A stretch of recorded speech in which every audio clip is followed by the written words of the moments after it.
নমস্কার বন্ধুরা, ঘরোয়া পাকশালার একটা নতুন পর্বে আবারও আপনাদের অনেক অনেক স্বাগত জানাই।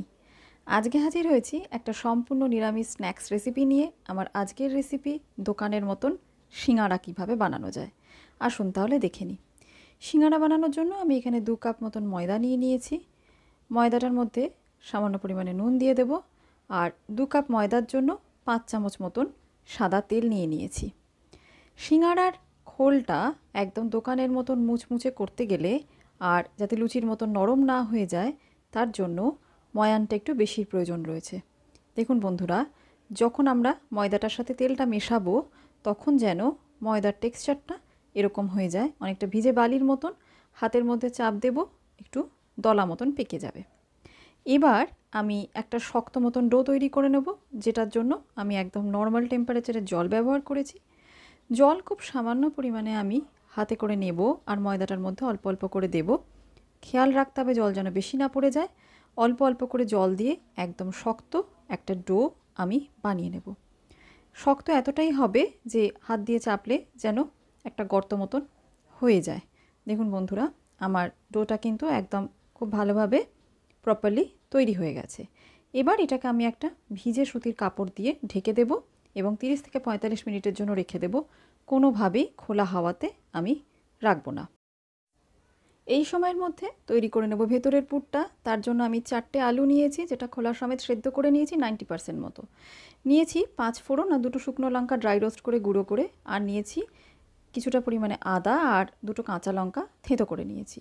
আমি এখানে থেঁতোটাই ব্যবহার করব, কারণ ভেতরের স্টাফিংটাতে আদার কুচিটা যদি মুখে পড়ে সেক্ষেত্রে কিন্তু খেতে ভালো লাগে। আদা বাটা ব্যবহার করলে এখানে ভালো লাগবে না, আর অবশ্যই ঝালটা আপনাদের পছন্দ মতন। খোলা সমেত আলুগুলোকে আমি এইভাবে টুকরো করে নেব। আলু যেন খুব বেশি সেদ্ধ না হয়, তাহলে কিন্তু ভালো লাগবে না।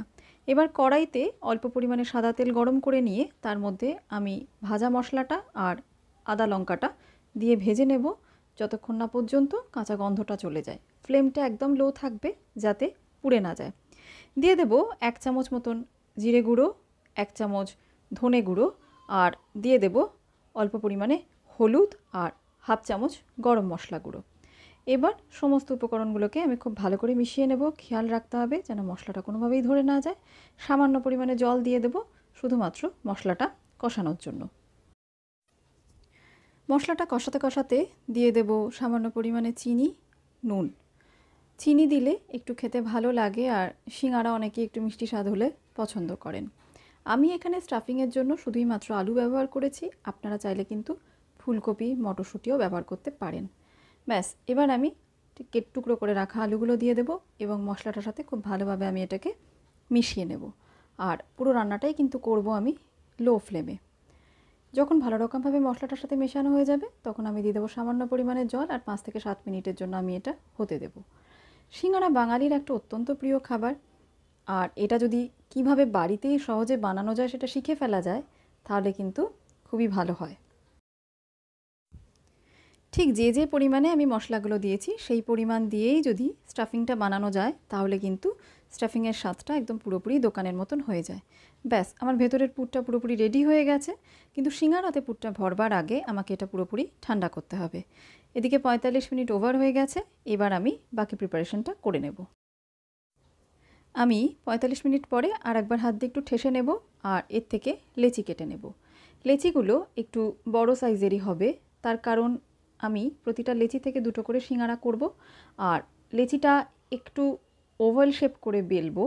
আর যখন বেলবো তখন কিন্তু এটা থিকনেসটা একটু বেশি হবে, লুচি বা পরোটার মতন একদম পাতলা হবে না। আর হাত দিয়ে যখন লেচিটা এভাবে আমি গড়বো তখন কিন্তু হাতের একটু চাপ দিতে হবে। খেয়াল রাখতে হবে ডোটা কিন্তু শক্ত হয়, তাই এটাকে নরম করবার জন্য নিজেদের সুবিধার জন্য এক্সট্রা তেল জল কিছুই ব্যবহার করা যাবে না। হাতের প্রেশার দিয়েই কিন্তু এটা করতে হবে। এবার আমি একটা একটা করে লেচি নেব, আর এভাবে চাপ দিয়ে দিয়ে বেলে আমি একটা ওভাল শেপ করে নেবার চেষ্টা করব। আপনারা চাইলে ময়দাটা মাখার সময় সামান্য পরিমাণে কালো জিরেও কিন্তু ব্যবহার করতে হবে। দেখুন বন্ধুরা, আমি যে বেলছি তাতে কিন্তু যথেষ্ট পরিমাণে একটু অসুবিধে হচ্ছে, যেহেতু এটাতে আমি এক্সট্রা কোনো তেল ব্যবহার করি নিই বেলবার সুবিধার জন্য, কিন্তু হাতের প্রেসার দিয়ে আমি এটাকে ওভাল শেপ করে নেব।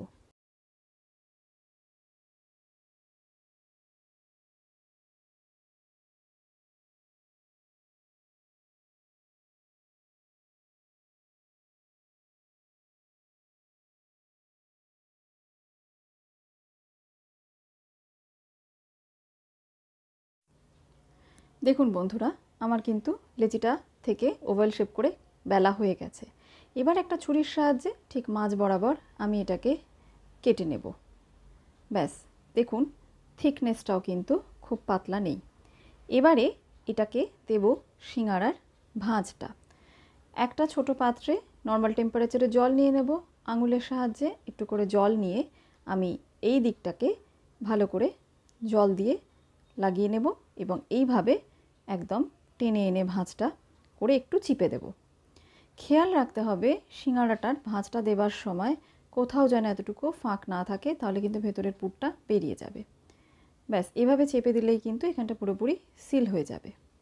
এবার এর মধ্যে আমি পুরটা দেব আস্তে করে চামচ দিয়ে। খুব বেশিও দেব না, খুব কমও দেব না। এতটা বেশি দিয়ে দিলে কিন্তু এটা ঠিক মতন করে সিল করা যাবে না, আবার স্টাফিং যদি কম হয় তাহলে খেতে ভালো লাগবে না। স্টাফিং দেওয়া হয়ে গেছে। এবারে দেখুন উল্টো দিকের যেটা আছে দিক, সেই দিকটা আবারও জল আমি একটু হাতে করে লাগিয়ে নিলাম। আর এবার ওটাকে আমি টেনে এনে এদিকটার সাথে সিল করে দেব। এদিক এই দিকটা কিন্তু আমরা টেনে নিয়ে গিয়ে ওই বড় দিকটার সাথে সিল করব না, বড় দিকটাকে টেনে এনে এদিকের সাথে এভাবে সিল করব এবং হাত দিয়ে চিপে চিপে মুখটা বন্ধ করে দেব। ব্যাস, পুরোপুরি আমার সিঙ্গারাটা রেডি হয়ে গেছে। খোলটা যদি প্রপারলি ময়ানটা হয় এবং ঠিকঠাক মতন মাখা হয়, তাহলে আমরা একদম যখন থালার ওপরে সিঙ্গারাটাকে রাখবো তখন এটা প্রপারলি বসে থাকবে। যদি খোলটা নরম হয়ে যায় তাহলে এটাকে বসিয়ে রাখা যাবে না, আর ভাজার পরে খোলটা হয়ে যাবে পুরোপুরি লুচির মতন। একই রকমভাবে আবারও আমি জল দিয়ে এটাকে সিল করে নেব এবং সমস্ত সিঙ্গারাগুলো কিন্তু আমি এইভাবেই গড়ে নেব।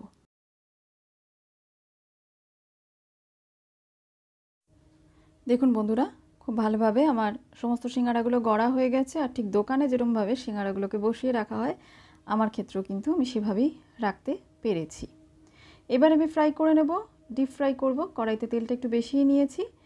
আর তেল কিন্তু সিঙ্গারা ভাজার জন্য 50% গরম করতে হবে, খুব গরম যেন না হয়ে যায়।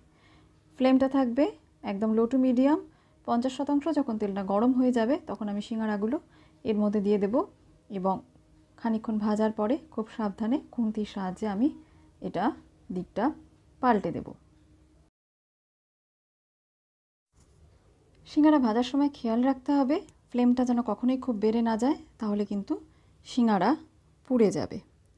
আর সিঙ্গারা তোলবার সময় যখন মোটামুটিভাবে হালকা খয়েরি হয়ে যাবে তখনই আমরা এটা কড়াই থেকে তুলে নেব, কারণ বাকি রঙটা এটা ঠান্ডা হওয়ার সাথে সাথেই গাঢ় হয়ে যাবে।